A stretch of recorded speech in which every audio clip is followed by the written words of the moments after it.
Jadi kafir atau kufur itu jangan diartikan kita sombong, bukan. Kafir atau kufur itu menutup hati kita itu supaya hati kita itu nggak kotor. Dengan apa? Dengan dikotori prasangka-prasangka kita sendiri. Apalagi yang membuat kotor hati kita itu dengar cerita orang lain.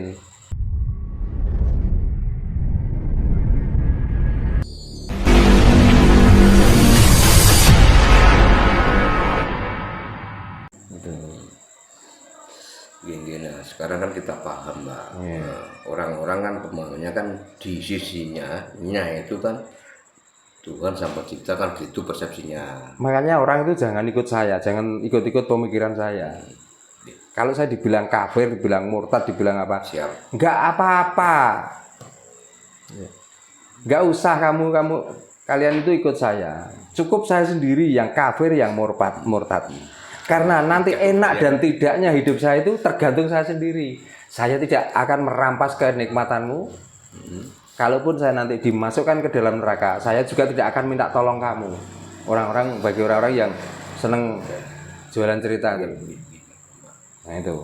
Nah ini nanti saya tanggung kapan? Ya waktu saya mati. Gitu. Jadi mau diceritakan baik, mau diceritakan buruk, terserah yang menceritakan. Saya mati kan sudah, saya mati. Masuk neraka ya benar Pak ya. Saya itu malah milih masuk neraka daripada masuk surga. Karena ceritanya di surga itu begitu rumitnya dan begitu susahnya. Dalam arti rumit itu bagaimana? Kita harus menghabiskan waktu ini untuk menyembah. Ya, kita harus ya sudahlah rumit lah pokoknya. Gitu Pak. Ya. Pengen apa-apa Ya, dibatasi. sulitnya di sana nanti Aturan. katanya kalau di sana itu kita nggak bekerja apa-apa, semuanya nikmat. Apakah nikmat itu nggak membosankan? Gitu Pak. Nah saya itu kalau nikmat, jangankan kok sampai bertahun-tahun, 3 hari we bosen kok. Saya itu pernah makan disuapin, ya tidur pakai selimut diselimutin, itu we bosen kok. Apalagi di sana abadi. Nah apalagi di sana katanya abadi, terus lagi pula kalau di sini mencari itu nikmat, tapi kalau disuguhi, apa nikmatnya? Coba, kan enakan yang mencari. Nah gitu. Satu. Yang kedua harus kafir. Wani kafir. Wani kafir. Wani kafir itu apa? Kafir itu karena bahasa Arab. Artinya kafir itu tertutup. Maka orang yang mau ketemu Tuhan harus berani menutup hatinya dengan angan-angan yang tidak jelas itu. Ya tentang Tuhan, tentang surga, tentang neraka. Tutuplah hatimu, jangan pernah memikirkan itu. Kerjakanlah kodratmu sebagai manusia. Maka kamu akan merasakan ketentuan Tuhan dan merasakan adanya Tuhan. Itu. Nah, yang namanya nutup ya enggak hanya sekedar Tuhan atau siksa dan pahala, jangan gitu. Ya termasuk makan, tutup juga. Kok dahaga, ya tutup, jangan minum. Bagaimana nanti rasanya? Berarti inilah kebenaran kesatuhunan manusia. Gitu. Mari jangan membicarakan tentang Tuhan. Lapar saja loh orang jarang yang kuat. Kok ngomongnya Tuhan? Maka tutuplah hatimu dengan hal-hal seperti itu. Wong dibilang manusia itu sebenarnya sibuk dengan hatinya sendiri, sibuk dengan pemikirannya sendiri sebenarnya. Akhirnya bingung dewe Pak. Ya akhirnya bingungi. Ya, kesibukan dalam berpikir, kesibukan dalam berangan-angan juga akan membatasi langkahnya orang itu sendiri. Mau ke sini takut, mau ke sini takut, mau makan ini takut, mau ini takut. Akhirnya ketakutan apa? Kan banyak orang-orang yang banyak ketakutan tuh. Wes awake kuru. Ya. Terus ngelempreh. Paham ya bahasa ngelempreh ya? Loyo dan lain sebagainya. Lek dipandang itu ngantuk, tapi bukan berarti ngantuk karena kurang tidur, tapi ngantuknya itu ngantuk kosong. Nah, orang yang sudah kelihatan ngantuk kosong itu dianggap orang pinter, dianggap orang sakti. Akhirnya Nah karena sudah ada yang menganggap, apa yang terjadi? Dilanjutkan.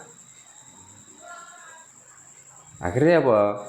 Akhirnya jadi tukang ngarang, jadi tukang cerita, tukang bujui, tukang nyasarno wong. Nah itu orang-orang yang masih terbuka hatinya. Jadi kafir atau kufur itu jangan diartikan kita sombong, bukan. Kafir atau kufur itu menutup hati kita itu supaya hati kita itu nggak kotor.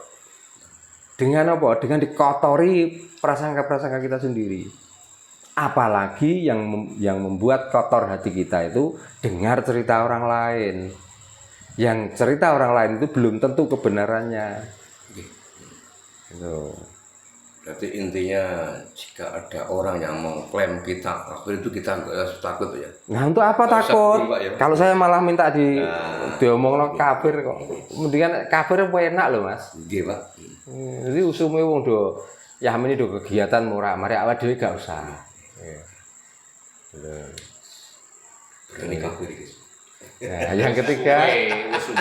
yang ketiga harus berani tadi mati kafir keluar dari umat Muhammad. Ya.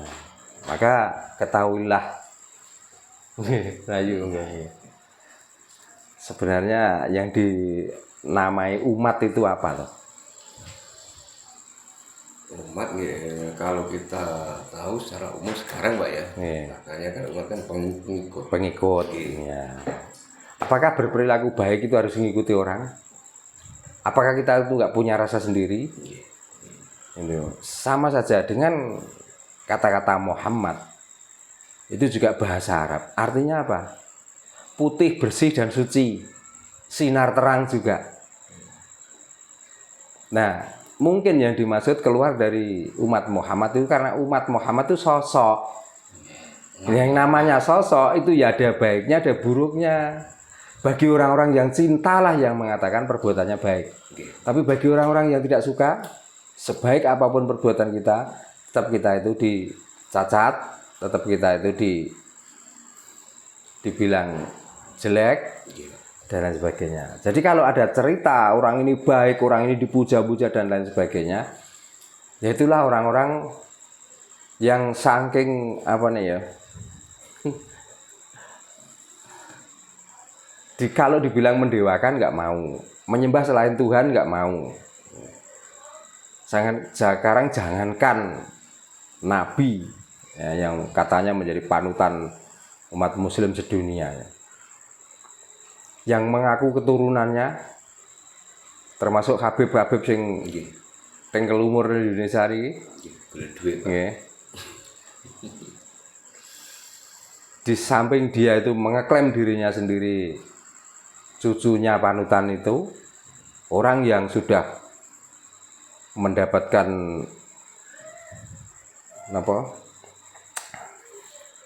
jatah di surga. Tapi apa yang dilakukan? Menipu. Ada yang jualan sorban, ada yang jualan sandal, ada yang jualan air.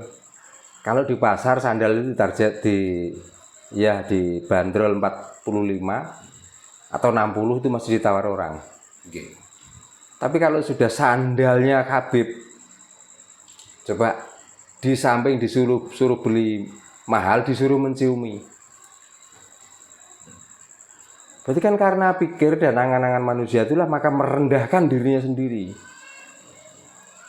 Bahkan sampai sandal orang itu dicium, dipuja-puja. Tapi dia juga mempunyai fatwa menyekutukan Tuhan itu dosa.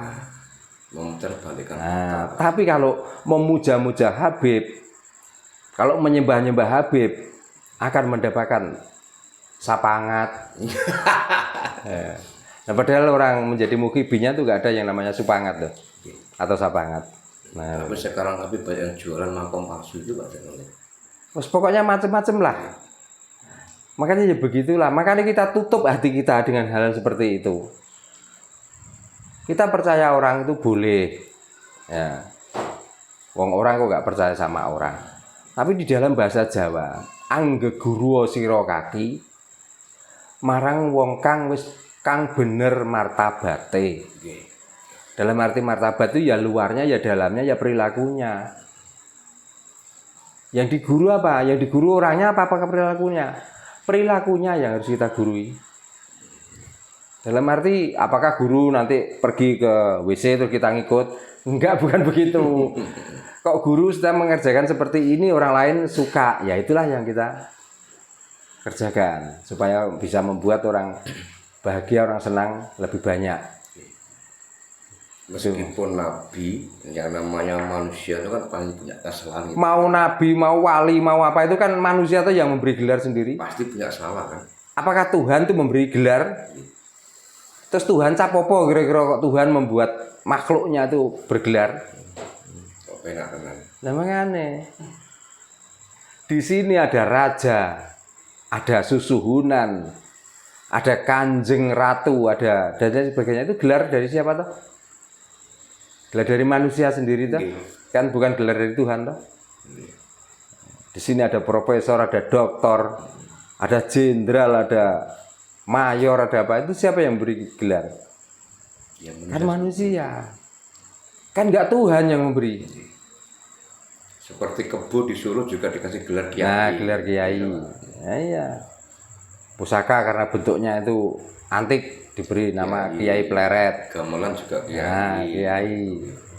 Ini kan manusia sendiri tuh sebenarnya memuja apa? Memuja yang ada itu dianggap antik dan aneh. Seperti itu.